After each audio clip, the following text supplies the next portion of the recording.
A dica é uma dica cultural, não é sexta-feira ainda, né? Mas é o lançamento do novo livro do professor Lejane Mirhan sobre Mao Zedong, que está saindo pela editora do professor A Parte, editora, né? Conta um pouquinho para a gente sobre o livro, sobre esse processo de escritura aí do livro e sobre o conteúdo. Eu tenho uma coleção que chama Para Principiantes, né? Tem Marx, tem Engels, tem Lenin e tem Stalin, que eu usei aqui. No Stalin tem um capítulo na biografia dele, que é essa reedição da Segunda Guerra. Gastou 6 páginas no livro para eu explicar. Agora a coleção se encerra. Essa coleção, esses 5 grandes, que é os que estão estampados aqui nessa caneca, né, são 5 sido no século XIX, nenhum nasceu no século XX. O último, mais criancinha, é o Mao Zedong, nasceu em 1893. Então, estes 5 homens, goste ou não goste deles, eles mudaram a cara do mundo, né? Há um livro do Eric Hobsbawm, entre tantos livros que ele escreveu, ele fala do curto século XX, né? Começou, na verdade, em 1917, quando houve a Revolução na Rússia, e terminou muito antes, e terminou em 1991, quando a própria União Soviética acabou. É um século curto. Então, esses 5 líderes, de alguma maneira, Marx e Engels foram os teóricos, mas Lenin, Stalin e Mao foram os implantadores dessa ideologia que entrou para a história com o nome de marxismo. Esse último livro, Mao Zedong, 340 páginas, ele ficou pronto ontem. A partir de hoje nós vamos, todo mundo que comprou antecipadamente, nós vamos despachar, né? É um livro, 340 não é o maior de todos os 5, né? O maior é o Stalin com 540. Mas eu estudei muito a vida e a obra de Mao, e quando dei um curso agora há pouco tempo, eu reli novamente os principais livros dele. E esse livro é no mesmo formato que os outros, tem um primeiro capítulo longo, que é a biografia, né? Resumida, é claro.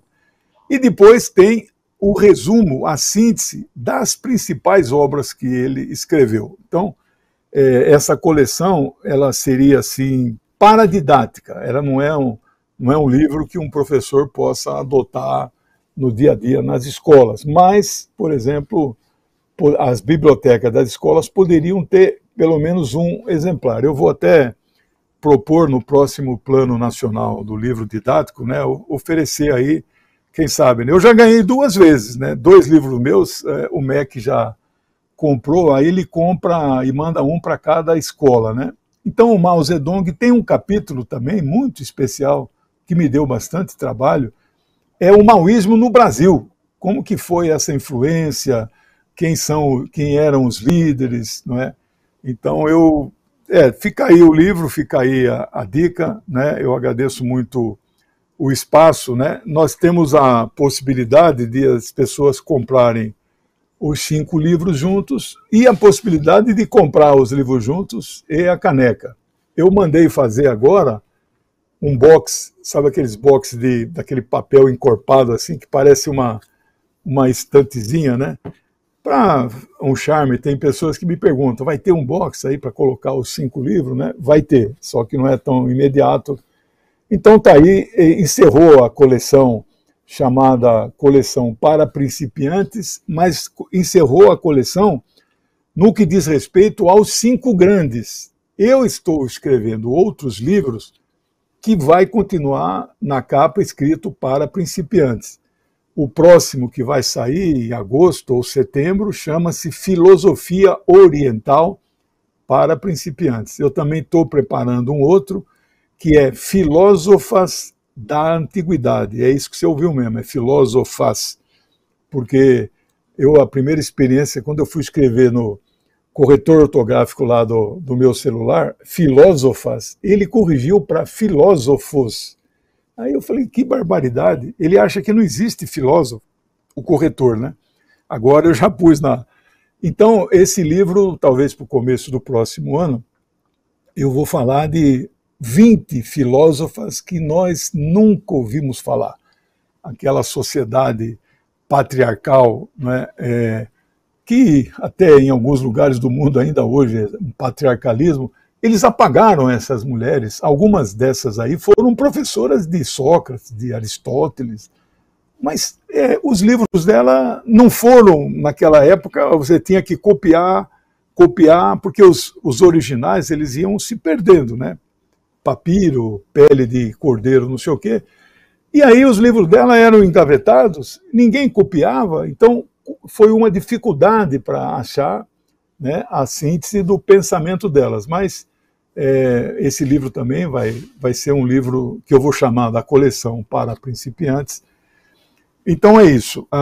Amanhã nós vamos ter o Fala Aí Professor e vamos ter a dica cultural da sexta-feira, que vai ser um filme.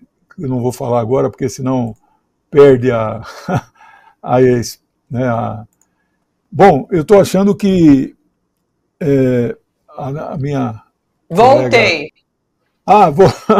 Voltou para encerrar, viu? Desculpa, pessoal. Eu já estou praticamente terminando, viu?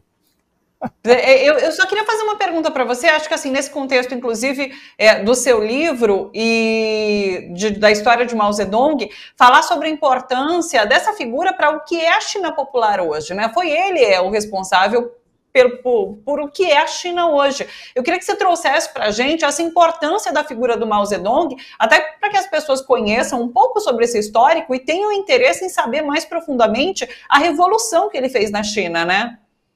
Você sabe, Thalita, quando alguém na China fala assim, você é maoísta, as pessoas falam, não existe maoísmo, existe marxismo-leninismo. Quando alguém na União Soviética falava estalinismo, o Stalin falava, não existe stalinismo, só existe marxismo-leninismo. Então, existe o pensamento Mao Zedong, mas eles não chamam de maoísmo. Claro que esse pensamento maoísta, por exemplo, o principal livro dele é Guerra Popular Prolongada. Então é a tática que eles tomaram o poder, mas isso vale para a China, não vale para outros países, né? Então o pensamento de Mao é muito forte na China. Eu nunca esqueço o que sucedeu Mao, depois que ele morreu, o Deng Xiaoping, que é o grande responsável por essa que a China é hoje, essa abertura aí, né? Muitas pessoas acham que a China é capitalista, não é capitalista, né? Mas ele foi entrevistado por uma jornalista famosíssima italiana, Oriana Falaschi. Na Praça da Paz, que é aquela praça principal lá, tem um quadro enorme, colorido, do Mao Zedong, né? Aí ela perguntou para ele assim, porque eles tinham divergência, o Deng e o Mao. Quando é que vocês vão tirar aquele retrato do Mao na praça? Ele falou, nunca. Ele nunca sairá de lá. Ele é o fundador da nossa república. Então, acho que o segredo da China é a continuidade. O Xi Jinping se considera herdeiro do Mao, do Deng, do Hua Guofeng, do Lin Piao, Jiang Zemin, até chegar nele. Então não há uma ruptura, há uma continuidade, né? E cada um tem a sua marca. Qual é a marca do Xi? A marca do Xi é socialismo com peculiaridades chinesas. No livro eu não falo disso porque é um livro só sobre Mao mesmo, né? É isso.